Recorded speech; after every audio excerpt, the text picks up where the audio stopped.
அரசியல் ஆரம்பிக்கலாமா? அரசியலுக்காக பேசக்கூடிய பதிவல்ல. எளிய மக்களுக்குரிய குறைகளை எடுத்துரைப்பதற்குரிய வாய்ப்பாக இங்கே பதிவு செய்து கொண்டிருக்கின்றோம்.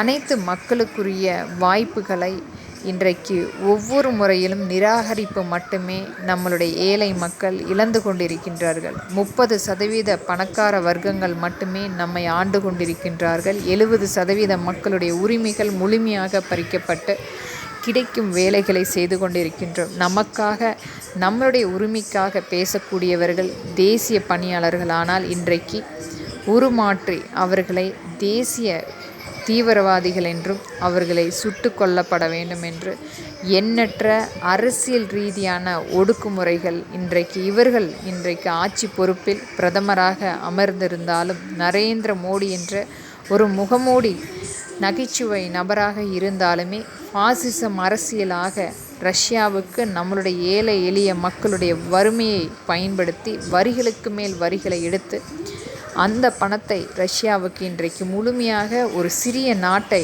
அழிப்பதற்குரிய ஒரு பாசிசம் அரசியல் செய்து கொண்டிருக்கின்ற ஒரு நரேந்திர மோடி மற்ற நாடுகளை முழுமையாக எதிர்த்து கொண்டு தன்னுடைய ஆளுமை சக்தியை மற்ற நாடுகளிடம் காட்டப்பட வேண்டும். ஒரு பாசிசம் அரசியல் மட்டுமே இந்தியாவில் நடந்து கொண்டிருக்கின்றது. சுங்க சாவடியில் இன்றைக்கும் நாம் வரிகள் செலுத்தி கொண்டிருக்கிறோம். சேவை மையத்தில் இன்றைக்கும் வரிகள் செலுத்தி கொண்டிருக்கிறோம். இதை அனைத்துமே நமக்கு இலவசமாக நாம் பயன்படுத்தி கொண்டிருந்தது. ஆனால் இன்றைக்கு வாகனங்களுக்கு முன்கூட்டியே நாம் முறையாக வரிகள் செலுத்தினாலும் மீண்டும் மீண்டும் மாதத்துக்கு மாதம் அதற்குரிய வரிகள் ஏற்றப்பட்டு ஒரு முழுமையான ஒரு அடிமைத்தனமான ஒரு சுதந்திரம் இல்லாத நாடாக நாம் இயங்கிக் கொண்டிருக்கின்றோம். நமக்காக தேசிய பணியாளர்கள் இது போன்ற நம்மளுடைய மக்கள் இழந்து கொண்டிருப்பதை எடுத்துரைத்து ஆங்காங்கே போராட்டங்கள் செய்தால் அவர்களை சித்தரித்து அவர்களை ஒரு தீவிரவாதியாக உருவாக்கி இன்றைக்கு மிகப்பெரிய வன்கொடுமைகள் நடந்து கொண்டிருக்கின்றது. அவர்களுடைய குழந்தைகள் கொல்லப்படுகின்றன, அவர்களுடைய உடைமைகள் எடுக்கப்படுகின்றன, பெண்கள் கற்பழித்து ஆங்காங்கே வீசி எறியப்படுகின்றார்கள்.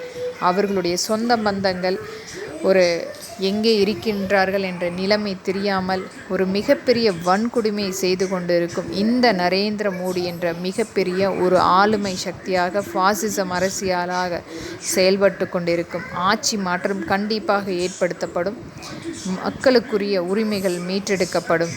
கண்டிப்பாக தேசிய பணியாளர்களுடைய உரிமைகள் மீண்டும் கண்டிப்பாக அவர்களிடத்தில் கொண்டு வந்து கொடுக்கப்படும்.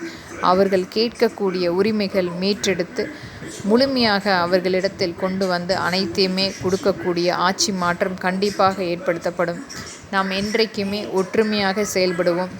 அனைவருமே அரசியல் ரீதியாக இருந்தாலும் சரி, தேசிய பணியாளர்களாக இருந்தாலும் சரி, நம் மக்களுக்காக நாம் பாடுபடுகின்றோம். முழுமையான சுதந்திரத்தை பெறுவோம் என்பதை கூறி நன்றி.